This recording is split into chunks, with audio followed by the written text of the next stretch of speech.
Good morning.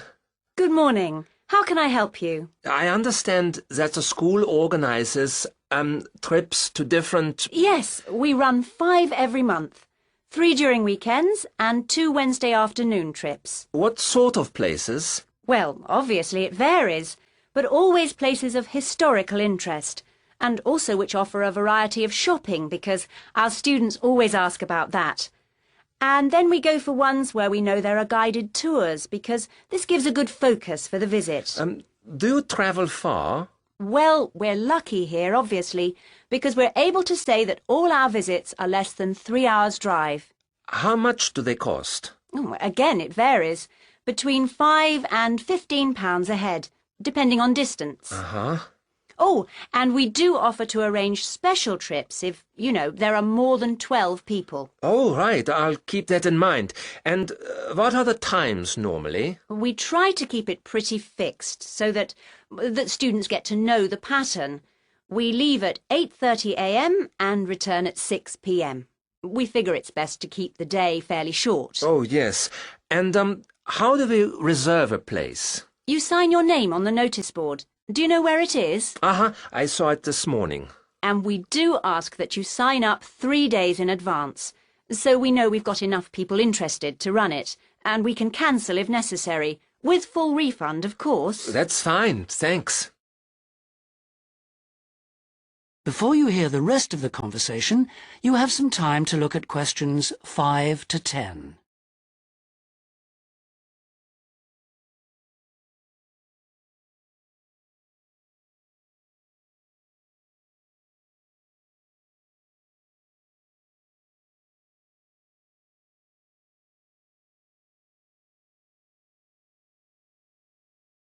Now listen and answer questions 5 to 10.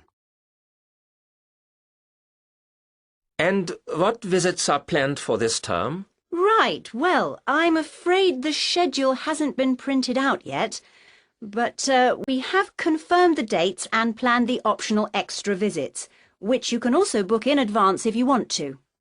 Oh, that's all right. If you can just give some idea of the weekend ones, so I can, work out when to see friends, etc. Oh, sure. Well, the first one is St. Ives. That's on the 13th of February, and we'll have only 16 places available, because we're going by minibus. And that's a day in town with the optional extra of visiting the Hepworth Museum. All right. Yeah, that sounds good. Then there's a London trip on the 16th of February, and we'll be taking a medium-sized coach, so there'll be 45 places on that. And let's see, the optional extra is the Tower of London. Oh, I've already been there. After that, there's Bristol on the 3rd of March. Where? Bristol, Bristol. Okay. That's, in a different minibus with 18 places available. Oh, and the optional extra is a visit to the SS Great Britain. Okay.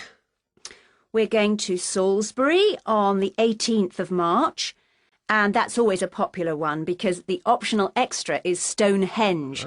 So we're taking the large coach with 50 seats. Oh, good. And then the last one is to Bath on the 23rd of March. Oh, yes. Is Bath the Roman city? Yes, that's right.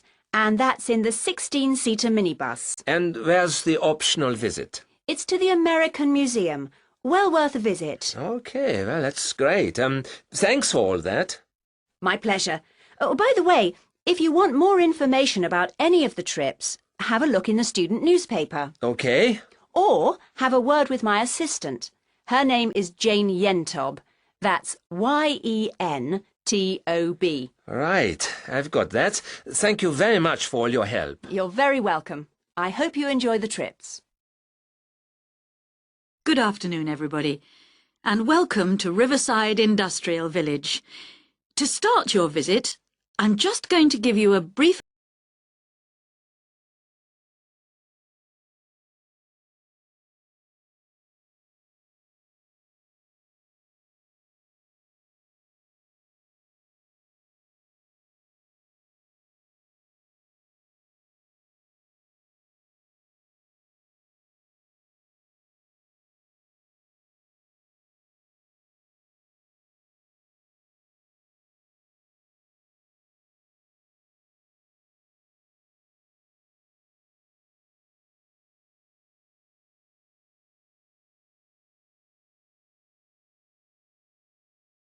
Good afternoon, everybody, and welcome to Riverside Industrial Village.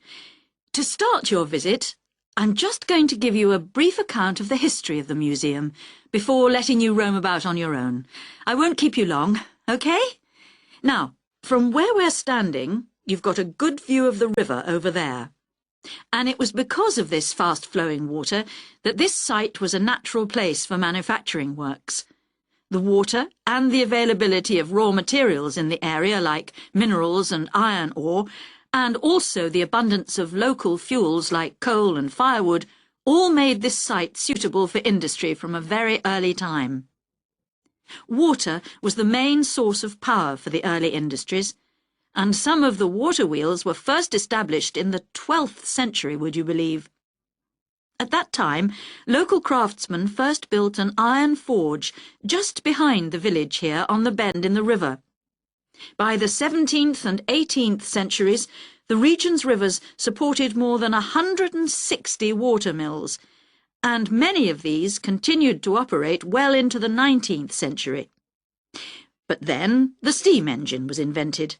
And then the railways came, and the centres of industry were able to move away from the rivers and the countryside and into the towns. So industrial villages like this one became very rare. So, that's the history for you.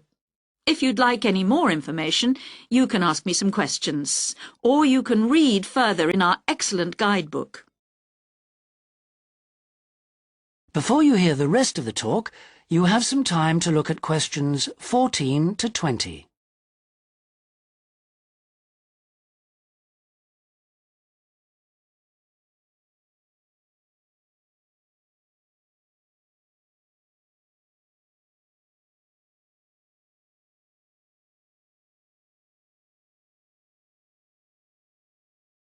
Now listen and answer questions 14 to 20. Now, I'm going to give you a plan of the site, and I'd just like to point out where everything is, and then you can take a look at everything for yourself. I've already pointed out the river, which is on the left, and of course, running along the bottom is Woodside Road. Got it? OK. Now, we're standing at the entrance. See it at the bottom? And immediately to our right is the ticket office. You won't need that, because you've got your group booking, but just past it are the toilets. Always good to know where they are. In front of us is the car park, as you can see, and to the left, by the entry gate, is the gift shop. That's where you can get copies of the guide, like this one here. Now, beyond the car park, all the buildings are arranged in a half circle with a yard in the middle. The big stone building at the top is the main workshop. That's where the furnace is, and where all the metal was smelted and the tools were cast, as you'll be able to see. Now, in the top right-hand corner, that building with bigger windows is the showroom, where samples of all the tools that were made through the ages are on display. In the top left corner is the grinding shop, where the tools were sharpened and finished. And on one side of that, you can see the engine room, and on the other is the cafe, which isn't an antique, you'll be pleased to know, though they do serve very nice old-fashioned teas. The row of buildings you can see on the left are the cottages. These were built for the workers towards the end of the 18th century, and they're still furnished from that period, so you can get a good idea of ordinary people's living conditions. Across the yard from them, you can see the stables, where the horses were kept for transporting the products. And the separate building in front of them is the works office, and that still has some of the old accounts on display. Right, if anyone wants a guided tour, then I'm starting at the engine room. If you'd like to come along this way, please, ladies and gentlemen. Excuse me, Dr. Johnson. May I speak to you for a minute? Sure, come in. I'm Melanie Griffin. I'm taking your course in population studies. Right. Well, Melanie, how can I help you? I'm having a bit of trouble with a second assignment. and it's due in 12 days. What sort of trouble are you having? Is the assignment question a problem? Well, that's part of the problem. I've been having trouble getting hold of the books. I've been to the library several times and all the books are out. Sounds like you should have started borrowing books a bit earlier. Well, I had a really big assignment due in for another course, and I've been spending all my time on that, and I thought... You might get an extension of time to finish your assignment for me? If that's possible, but I don't know if... Well, yes, it is possible, but extensions are normally given only for medical or compassionate reasons. Otherwise, it's really a question of organizing your study, and we don't like giving extensions to students who simply didn't plan their work properly. What did you get for your first assignment? I got 87%. Yes, you did very well, indeed. So, obviously, you can produce good work. I don't think I'll need too much extra time, as long as I can get hold of some of the important references.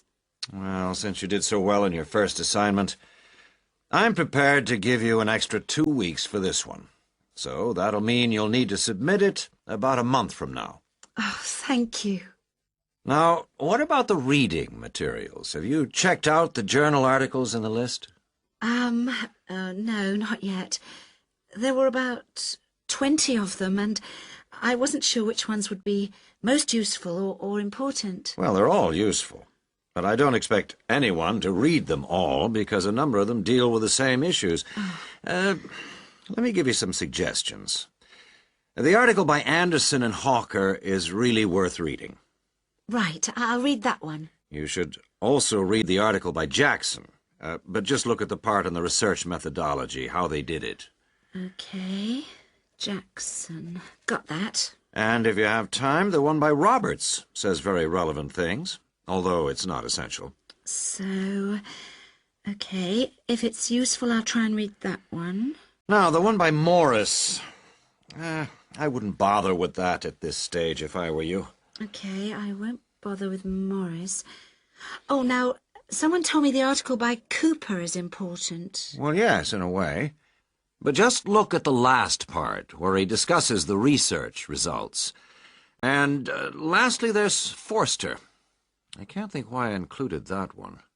It's not bad, and could be of some help, but not that much. Before you hear the rest of the conversation, you have some time to look at questions 28 to 30.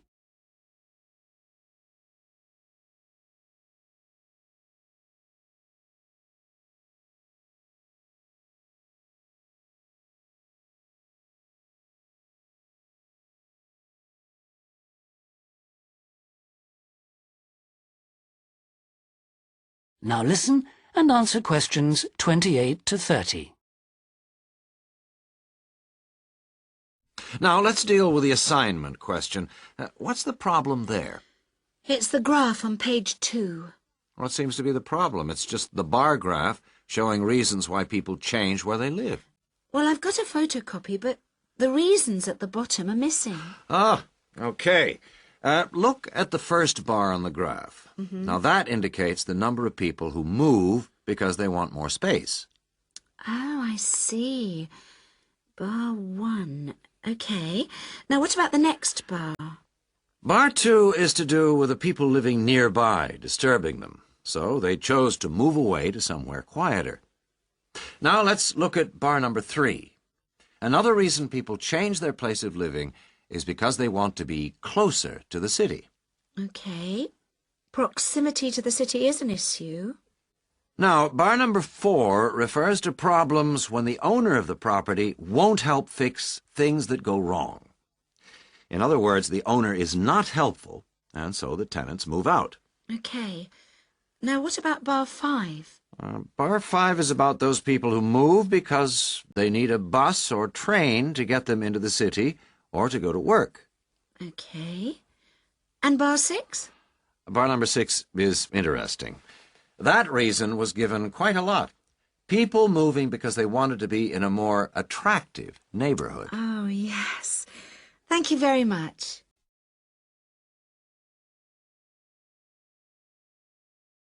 Good day, ladies and gentlemen. I have been asked today to talk to you about the urban landscape.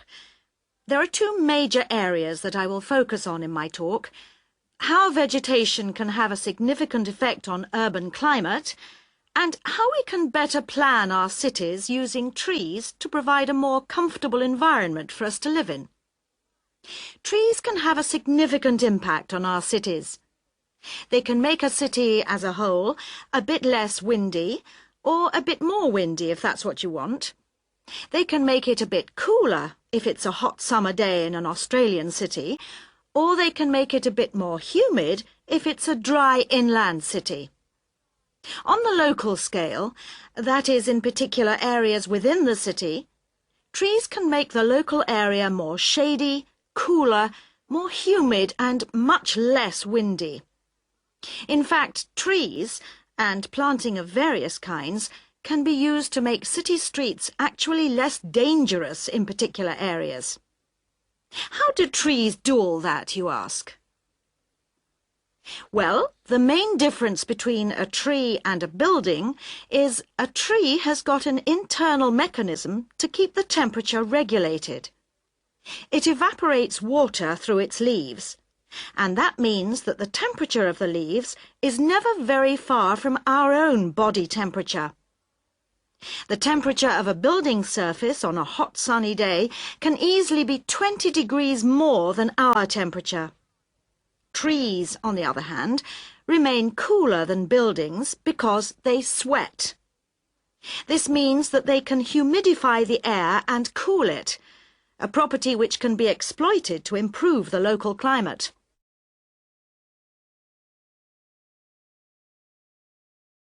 Trees can also help break the force of winds. The reason that high buildings make it windier at ground level is that as the wind goes higher and higher, it goes faster and faster. When the wind hits the building, it has to go somewhere. Some of it goes over the top, and some goes around the sides of the building, forcing those high-level winds down to ground level.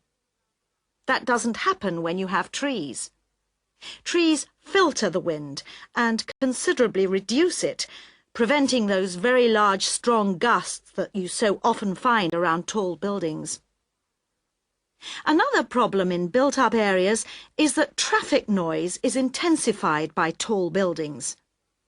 By planting a belt of trees at the side of the road, you can make things a little quieter, but much of the vehicle noise still goes through the trees.